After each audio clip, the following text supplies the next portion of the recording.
Friends, എല്ലാവർക്കും പുത്തൻ പുതു വീഡിയോയിലേക്ക് സ്വാഗതം. വിജയ് തളപതി തമിഴ്നാടിൻ്റെ CMൻ്റെ പുത്തൻ പുതു ചിത്രമായ ജനനായകൻ്റെ വിശേഷങ്ങളുമായാണ് ഇന്നെത്തുന്നത്.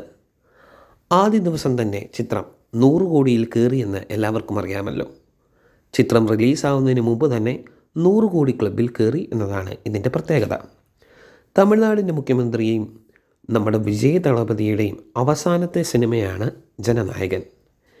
ഇന്നത്തെ കളക്ഷൻ മാത്രം ഏകദേശം 150 കോടി രൂപയാണ് ഇപ്പോൾ പറയുന്നത്. 6-7 മാസത്തെ ഫാൻസിൻ്റെ കാത്തിരിപ്പിന് ശേഷമാണ് ജനനായകൻ എന്ന ചിത്രം റിലീസായത്. ഒരുപാട് പൊളിറ്റിക്സ് ഇതിനെതിരെ നടന്നിരുന്നു എന്നതാണ് മറ്റൊരു വാസ്തവം. ചിത്രത്തിൻ്റെ HD ദൃശ്യങ്ങൾ മുൻപ് തന്നെ പല സൈറ്റുകളിലും റിലീസായി എന്നത് മറ്റൊരു കാര്യമാണ്. എന്നിട്ടും ഈ ചിത്രം തിയേറ്ററിൽ റിലീസായപ്പോൾ ഇത്രയും വലിയ കളക്ഷൻ കിട്ടുന്നത് ഒരതിശയം തന്നെയാണ്. വിജയ് ആരാധകർക്ക് വിജയോടുള്ള സ്നേഹമാണ് ഈ ചിത്രത്തിലൂടെ കാണുന്നത്. തമിഴ്നാട് മക്കളെല്ലാം ഒന്നടങ്കം ഇളകിയാണ് തിയേറ്ററിലേക്ക് എത്തുന്നത്. തങ്ങളുടെ പ്രിയതാരമായ വിജയുടെ അവസാന ചിത്രം കാണാൻ അതീവ ആകാംക്ഷയിലാണ് ഓരോരുത്തരും. ചിത്രത്തെപ്പറ്റി ചില മോശം കമൻറ്റുകൾ വരുന്നുണ്ട്.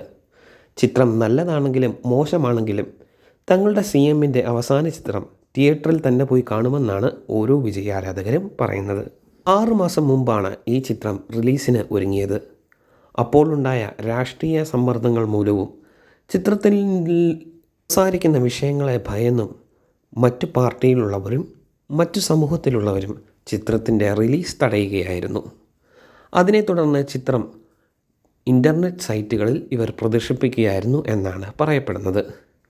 നിരവധി സൈറ്റുകളിൽ വന്ന് എല്ലാവരും ഏകദേശം ഈ ചിത്രം കണ്ടിരുന്നുവെങ്കിലും വീണ്ടും തിയേറ്ററിലെത്തുമ്പോൾ വളരെ ആവേശത്തോടെയാണ് ജനങ്ങൾ തിയേറ്ററിലേക്ക് ഇടിച്ചു കയറുന്നത്. വിദ്യാർത്ഥികൾക്ക് നേരെ ഉണ്ടാകുന്ന വലിയ അടിച്ചമർത്തലുകൾക്കും പ്രതിഷേധങ്ങൾക്കും എല്ലാം മറുപടി കൂടിയാണ് വിജയുടെ ജനനായകൻ എന്ന ചിത്രം. ചിത്രത്തിലൂടെ ഇപ്പോൾ ഉണ്ടാകുന്ന സർക്കാരിൻ്റെ വിദ്യാർത്ഥികൾക്കെതിരെയുള്ള പ്രതിഷേധത്തെയും ചിത്രം സപ്പോർട്ട് ചെയ്യുന്നു. എന്താണ് നിങ്ങളുടെ അഭിപ്രായം? നിങ്ങളുടെ അഭിപ്രായം കമൻറ്റുകളായി അറിയിക്കുക. ജനനായകൻ എന്ന ചിത്രം നിങ്ങൾ തിയേറ്ററിൽ പോയി കാണാൻ ആഗ്രഹിക്കുന്നുണ്ടോ? പുത്തൻ പുതു സിനിമ വാർത്തകൾ അറിയുന്നതിനായി ഈ ചാനൽ സബ്സ്ക്രൈബ് ചെയ്ത് സപ്പോർട്ട് ചെയ്യുക.